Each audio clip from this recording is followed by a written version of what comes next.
आज मैं आपके सामने लाया एक बहुत ही मज़ेदार सूचना, इंटरेस्टिंग खबर, जो भी आप कहें।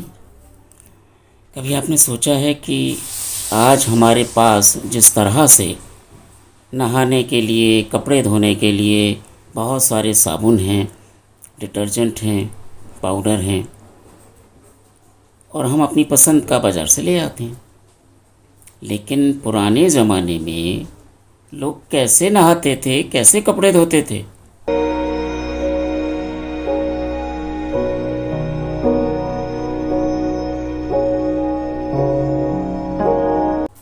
कभी सोचा है आपने? नहीं। अक्सर लोग ये कह देते हैं कि भाई पहले लोगों के पास कम कपड़े थे, कम कपड़े पहनते थे, सीमित कपड़े थे, ज़्यादातर सफ़ेद कपड़े होते थे और वो वही धो के पहन लेते थे। लेकिन ऐसा नहीं है। कपड़े पहले भी कम नहीं थे, कपड़े आज भी कम नहीं हैं। आम आदमी के कपड़े रंगीन भी होते थे, सफ़ेद भी होते थे, लेकिन ज़्यादातर सूती होते थे और उन कपड़ों को धोबी घाट पर धोया जाता था। जिन शहरों के किनारे नदियाँ थीं, या कहें कि जो शहर नदी के किनारे थे, वहाँ धोबी जो है कपड़े धोया करते थे।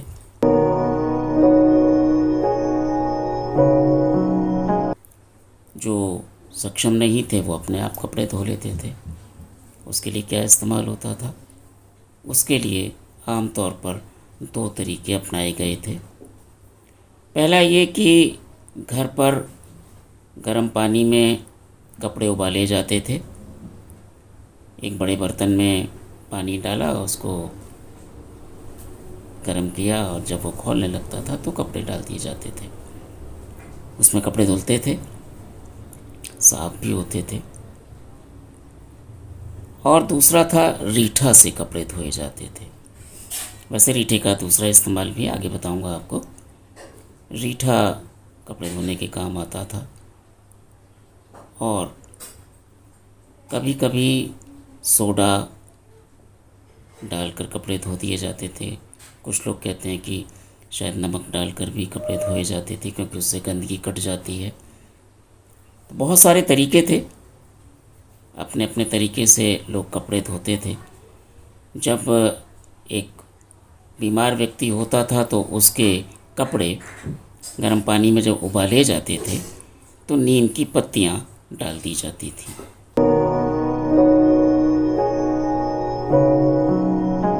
कहते हैं नीम की पत्ती एंटीबायोटिक होती है। नीम की पत्तियां डाल के उसको धो लिया जाता था। कुछ एक आयुर्वेद के ग्रंथ में या कुछ कहानियों में मिलता है कि उस समय एक सफ़ेद रंग का कोई चिकना सा पाउडर था, शायद उसमें कुछ तरह की मिट्टियाँ होंगी या जो भी कुछ होगा, मुल्तानी मिट्टी भी हो सकती है, उससे भी कपड़े धोए जाते थे। सोडा इस्तेमाल होता था, आज भी होता है। कास्टिक सोडा साबुन में इस्तेमाल होता है।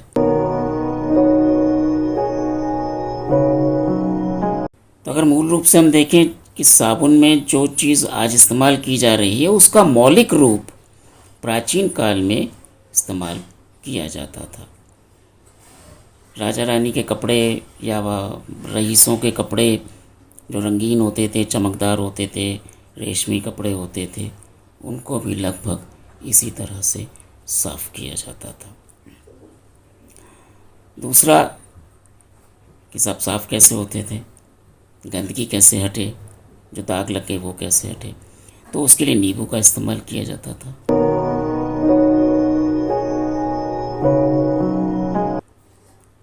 और धोबी घाट पर, चाहे वो नदी किनारे हो, तालाब के किनारे हो, पोखर के किनारे हो, वहाँ पर एक पत्थर पर कपड़ों को पटक पटक के पीटा जाता था, जिससे कि सारी गंदगी निकल जाती थी। और चूँकि बहते हुए पानी में कपड़े धोए जाते थे तो साफ़ होने की संभावना ज़्यादा अधिक होती थी। उस तरह से साफ़ कर दिए जाते थे कपड़े।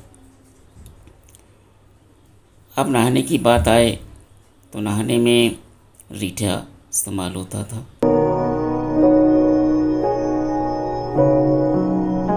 मुल्तानी मिट्टी का इस्तेमाल होता था।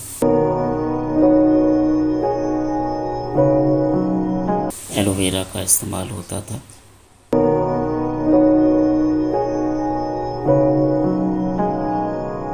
सरसों के तेल की मालिश करके नहाने का एक चलन था।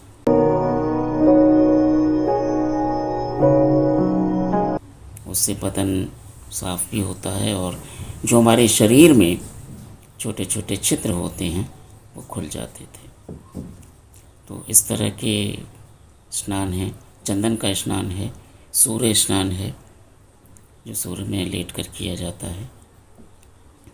मिट्टी का लेप लगाकर भी स्नान किया जाता है, उसकी अपनी परंपरा है। तो इस तरह से हम देखते हैं कि प्राचीन काल में आज की तरह साबुन और डिटर्जेंट तो नहीं थे, लेकिन नहाने के लिए बहुत सारे प्राकृतिक साधनों का इस्तेमाल किया जाता था, या प्राकृतिक जो चीज़ें उपलब्ध थीं उनका इस्तेमाल किया जाता था। अब भारत में पहली बार लीवर ब्रदर्स जो इंग्लैंड के थे, उन्होंने साबुन का इस्तेमाल भारत में करना सिखाया।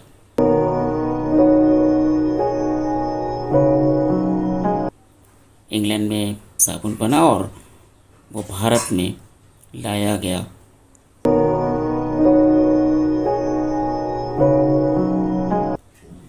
लीवर ब्रदर्स ने इंट्रोड्यूस किया हिंदुस्तान में पहली बार साबुन नहाने का और कपड़े धोने का। तो पहले आयात किया जाता था, इंग्लैंड से आता था, यहाँ वो उसकी मार्केटिंग करते थे। शुरुआत में कहते हैं कि पहले उन्होंने फ्री साबुन बांटने शुरू किए शहरों में। गांव में उस समय तक साबुन नहीं पहुंचाया था उन्होंने। जो मेट्रो सिटीज़ कह सकते हैं आप थे, जैसे कलकत्ता, चेन्नई, मुंबई, दिल्ली या बड़े शहर, वहाँ पर उन्होंने साबुन की मार्केटिंग की और मार्केटिंग में वो फ्री साबुन दिया करते थे। एक मेज़ लगाकर बाज़ार में स्टॉल सा लगा दिया और उस पर तरह तरह के साबुन रख दिए और उसको फिर वो बेचते थे।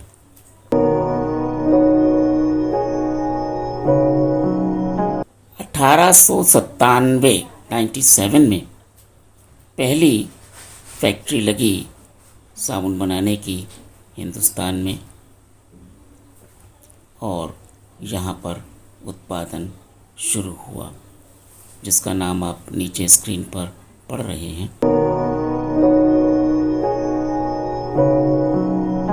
उन्होंने साबुन बनाना शुरू किया और आज हम देखते हैं, जब हम 2022 में हैं, तो किस तरह से आज बाज़ार में तरह तरह के साबुन बिखरे पड़े हैं। नहाने के अलग हैं, कपड़े धोने के अलग हैं, पाउडर अलग है, और जो परंपरागत तरीके से पहले साबुन की ब्राउन कलर की एक टिकिया मिलती थी, वो साबुन भी मिलता है बाज़ार में। तो ये कहना कि प्राचीन काल में लोग नहाते कम थे, कपड़े उनके गंदे होते थे, यह कहना गलत है। प्राचीन काल में भी साफ़ सफाई का बहुत ध्यान रखा जाता था। स्नान रोज़ होता था, कपड़े भी रोज़ नहीं तो दूसरे तीसरे दिन धुल जाते थे। काम के ऊपर था, किसान है तो 2-3 दिन में धुल जाते थे, मज़दूर है तो 2-3 दिन में धुल जाते थे। लेकिन जो घरों में रहने वाली महिलाएं थीं, वो रोज़ अपने वस्त्रों का प्रक्षालन करती थीं, साफ़ करती थीं। उनके तरीके अलग अलग थे, लेकिन गर्म पानी में कपड़े धो के कपड़े साफ़ करना एक परंपरा थी, जिसको आज हम भूल गए हैं। गर्म पानी में कपड़े धोने की जो पुरानी परंपरा थी, उसके पीछे एक बहुत बड़ा कारण था कि जब हम गर्म पानी में कपड़े धोते हैं तो जितने भी वो कीटाणु, वो जीवाणु जो हमें नंगी आँखों से दिखाई नहीं देते, जो हमारे कपड़ों में चिपक जाते हैं, वो पूरी तरह से मर जाते थे।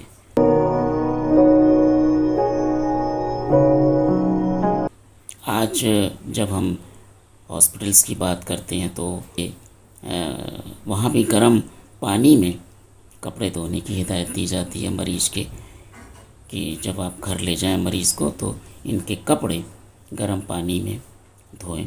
वो अलग बात है कि आज डेटॉल का इस्तेमाल होता है, लेकिन शायद पहले जब गर्म पानी में कपड़े धोने का रिवाज था, चलन था, या आयुर्वेद के हिसाब से जो हिदायतें दी जाती थी, तो शायद उसमें नमक का इस्तेमाल होता रहा होगा, हल्दी का भी इस्तेमाल होता रहा होगा, क्योंकि हल्दी एंटीबायोटिक एक जड़ी बूटी है।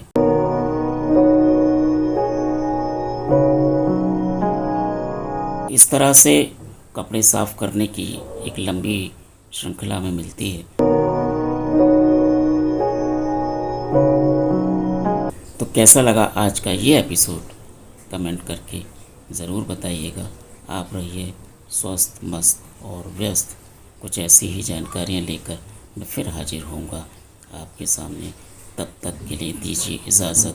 नमस्कार।